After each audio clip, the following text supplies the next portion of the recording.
this is the supply and demand analysis weekly update. Now, gold might be going up. There's too many things to kind of push the price, or too many things that might push the price up. So let's go over it and how you can actually profit from it. Now, for gold and silver, the supply is overall stable. Now, the demand is it's up. There's pretty much safe haven demand. Gold went up as I'm making this video right now due to tariff uncertainty and whatnot. So for now, I just need to follow the tariff news, geopolitical news, Russia, Iran. There's so many things going on, and it might be a good opportunity to sell puts in the current situation. And for me, I will wait and see how things unfold for gold. So I don't want to rush into a position just right away. But selling puts might be a pretty smart play here. Something very far out of the money, small position, and be a really, really, really good play. You can see the price of gold has been going sideways, and it went up, 1.65% so far right now on Friday. And for silver, also went up, not as much, but gold is kind of the main play that I might be taking in the next few days or a few weeks. So for volatility, gold is up on volatility just a little bit. It's still pretty low volatility. So I'd say anything over 18 will be considered for myself a pretty okay volatility to enter a position. For now, it's below that. For seasonality, for gold, it's actually kind of moving sideways. Obviously, it's not going to follow seasonality too much because this product is affected by geopolitical news, by tensions, and so on and so forth. So I don't expect it to follow seasonality. I still look at it just in case.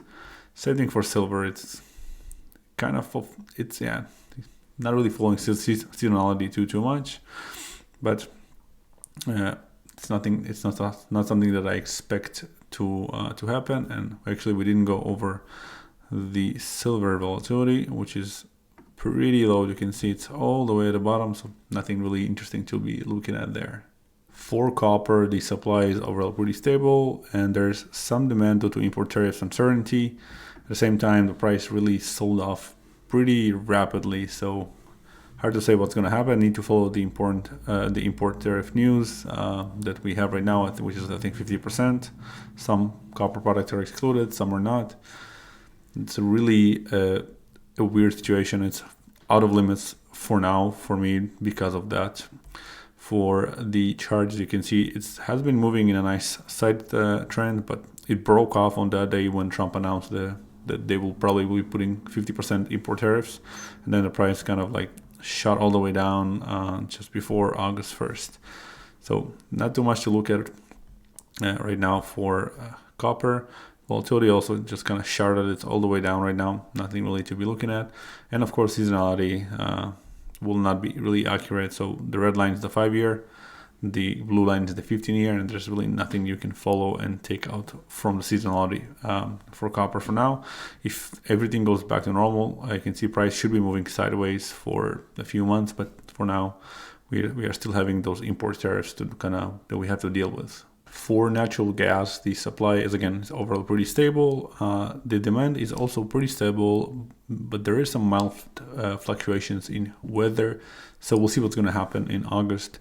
And the key upcoming events is the weekly natural gas storage report, August 7, and we just need to look at the weather forecast for the August 4 to 10. And it actually might be a really good opportunity this month if we see the price kind of go up, more volatility go up, we can take a position. So currently this is what the price looks like. It's kind of been going sideways, a bit down, so nothing too crazy. Volatility is also somewhat down. It was actually high just 2 days ago. It was quite good, but at the same time, I didn't want to open any positions before August 1st, and because according to seasonality, the price of natural gas should go up on the 5 and 15 year. So it might go up a lot, might go up not as much. According to the weather forecast, the second half of August should be really, really hot, which will increase demand, and then price should shoot up. So we'll see what's going to happen. Might go up, might not go up. We'll need to just kind of follow and see if it's a good opportunity for me to trade natural gas. Crude oil is another one of these products where supply is pretty much stable, demand is pretty much stable.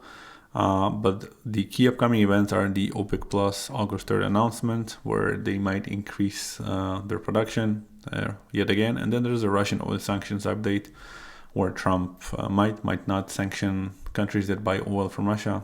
I'm not sure what's going to happen. So for me, it's out of limits for now due to many uncertainties. The price overall is moving within this pretty big side trend, which is really good for me. But at the same time, there's too many things going on. Volatility is somewhat okay. But again, I do expect some more volatility. So I don't want to really get into a position before things kind of clear out and we don't have this craziness going on. And for the seasonality, it follows seasonality quite well, actually, though the price dropped like it should on just the beginning of the month. So we'll see what's going to happen. There's some fundamentals that are different. So really hard to say, but for now, it's definitely out of limits for me. The last two products are wheat and soybean. These are the ones that I trade, at least from the grains. The supply is pretty stable. The demand is also pretty stable. The key upcoming event is the USDA crop progress report, August 4th. So up until then, we kind of need to wait and see what's going to happen. Now, this might be a good opportunity this month for both these products, and let me show you why.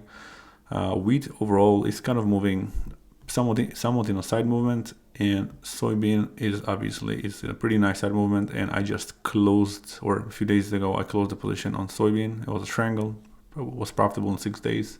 Amazing trade.